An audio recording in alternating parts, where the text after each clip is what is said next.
Guys, thanks for Guess making what? that thing a hit. I forgot. I'm dropping my special on Wednesday. Oh my False God. Gods. Jesus Christ. False Gods. It'll be on YouTube. I'm doing Rogan. Maybe. Yeah, it'll be on YouTube. Is it? Yeah.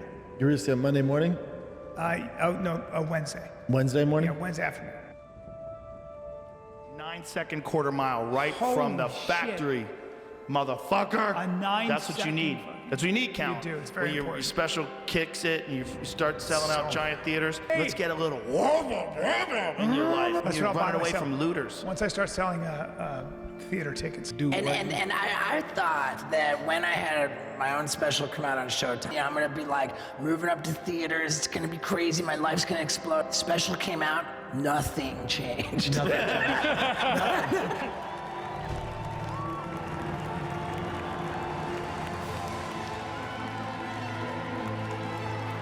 What's up, Austin? What's going on? Yes! The mothership. He knew the world would not be the same. Few people laughed. Few people cried. Most people were silent. I remembered the line from the Hindu scripture, the Bhagavad Gita. Now I am become death, the destroyer of worlds.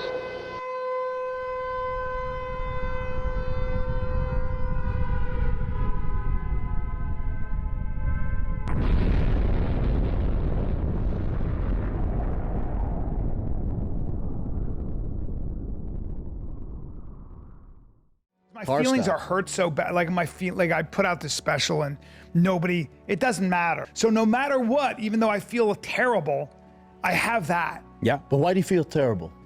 Because you want I to like can't sell a Kevin, tickets. Sometimes I feel like You want a no matter Kevin what Hart I do, response? You know what I'm saying? Whatever. No, I feel like no matter what I do, I can't. I guess what I feel like I just want to be able to sell enough tickets so I can continue to do make the a road. living. Yeah. And that hurts my feelings. Let me. Let's talk about False Gods, Bryan Callen's latest comedy special, and I use comedy the same way the Los Alamos Project used success. Now, I'm obviously not a fucking bomb expert, but I talked to one. You should and see he his- was wrecked. It's a comedy atom bomb and a fascinating study in delusion. It's like watching a man wrestle with his own ego for 58 minutes and somehow still managing to lose. The special feels less like stand-up and more like some sort of TED Talk about masculinity and phones in the modern age. I mean, from the beginning to the end, way too much of this is about social media and Instagram. The jokes drag on, some even failing to have any sort of meaningful punchline. From what I've heard about Joe Rogan and his standards of the mothership, I'm kind of surprised the philosopher king of brain-dead booger eaters allowed this to even be filmed there. I bring my opener to do a Tim Dillon and Friends show. He's having a rough set, and Rogan goes, he's bombing, man. He can't be here. And yet here it is, being given away for free on YouTube as if Tubi took a look and said, nah, we're good, you can keep that. But beneath the failed bits and forced charisma, there's something darker. A man desperate to be seen as profound with an ever-present awareness of a career in decline. So let's dissect False Gods, not because it deserves to be remembered, but because Bryan Callen refuses to be forgotten. The opening title rolls to reveal a sponsor. Wait, what the fuck was that? Is there a gas leak in my house? Did I just have a stroke? Let's see that again. Slow it down to half speed. Yeah, I'm not sure what happened there, but I really hope Black Rifle didn't pay for that failed ad roll. Yes! The mothership. Oh, I don't know, man. It's good to be here. We're only 30 seconds in, and I'm already seeing 2 editing fuck-ups. Did Chin edit this after downing a 5th of Tiger Whisky and a fillet of condom fish? By the way, that's a big condom, dude. That's a long ass one. What could have possibly gone so wrong so early in the show that would necessitate such a violent jump cut? I don't know, man. It's good to be here. It's a weird world, man. I'm on my phone too much, huh?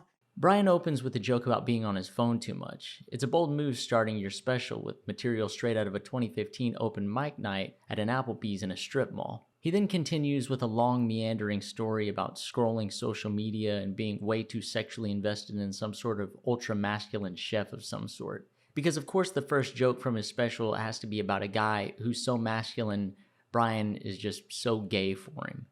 And just goes, let's make a sandwich.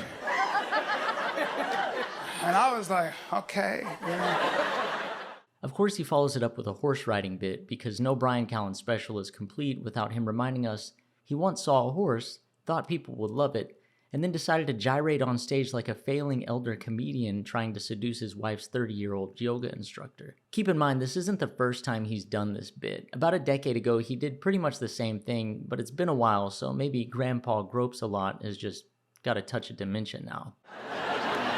No hands. Look at that. No hands. He wasn't even using the reins. He was just fucking riding.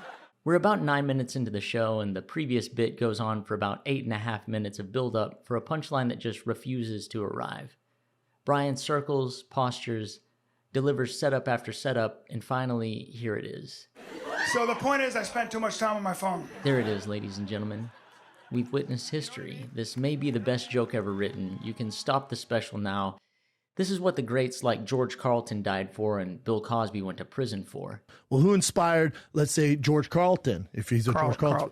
Carlin. Let's say, who inspired him? George Carlin. George Carlin. I know not all comedy has to be set up, punchline, but I'm starting to understand how Brendan Schaub developed his signature comedy style of no punchlines at all that he describes as just stories, brother. How's stand-up going? It's good, man. Let's hear a little bit. Come on. The stories, brother. No, you're like, this is what sells this. I believe he calls it the Gringo Poppy method.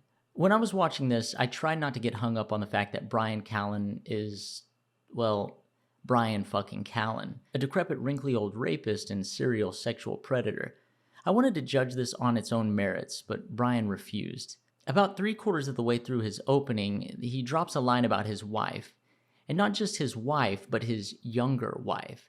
As if he feels the need to emphasize that there's some sort of an age gap, like somehow that adds depth to his personality instead of affirming the pervert midlife crisis stereotype we all know he's living. I know, I wanted to make my wife that sandwich, my younger wife. Anyway, back to the special. I wonder what other gems this predatory fossil has written for us.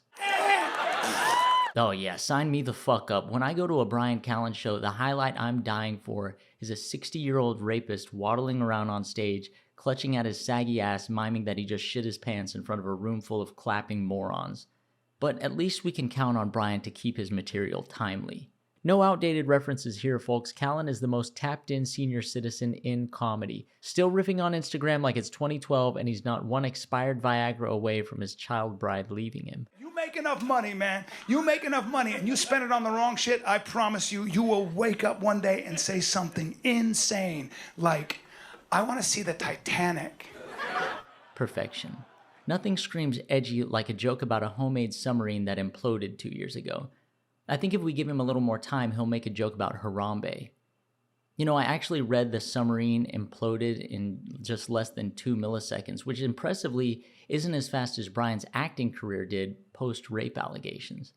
So False Gods dropped about 2 weeks ago and still hasn't hit 200,000 views.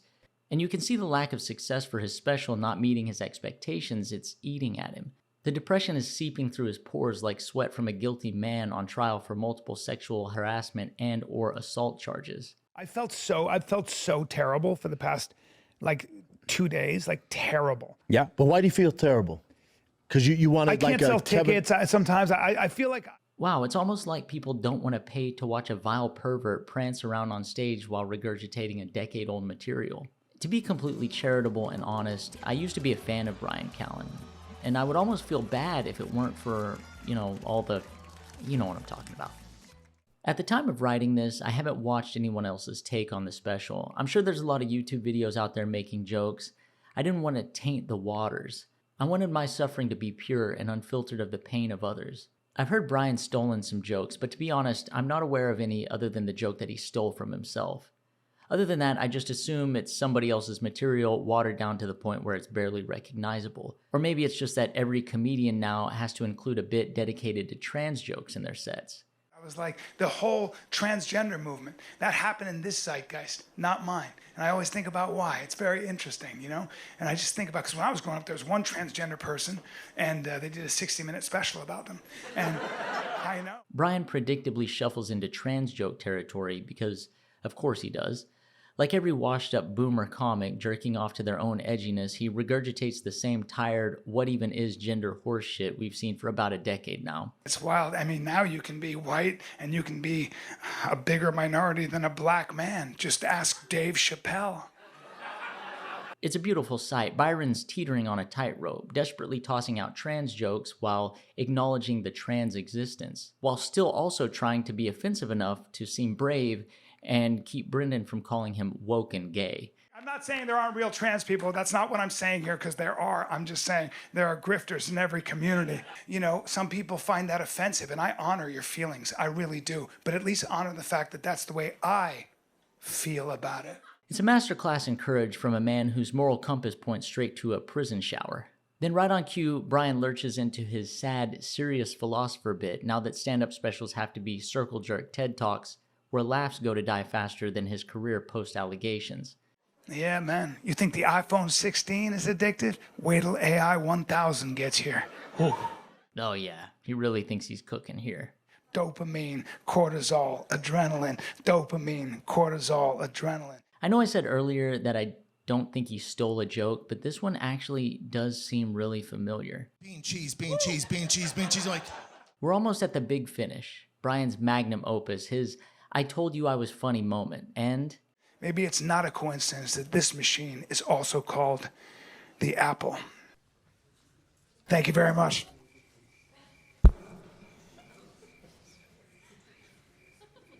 Jesus Christ, what the fuck was that? Look, maybe I'm just shitty. Maybe Bryan's style of comedy just wore me out a long time ago, and I'm not being fair. Maybe it's just the obvious disdain I have for him as a human being, and I'm going too hard on the special. I don't know. Let me know what you think. Thanks for watching. If you enjoyed this, feel free to drop a like and comment below. It's good for the algorithm and makes me feel good about myself, even when the Fighter and the Kid fans find their way here and leave comments like these.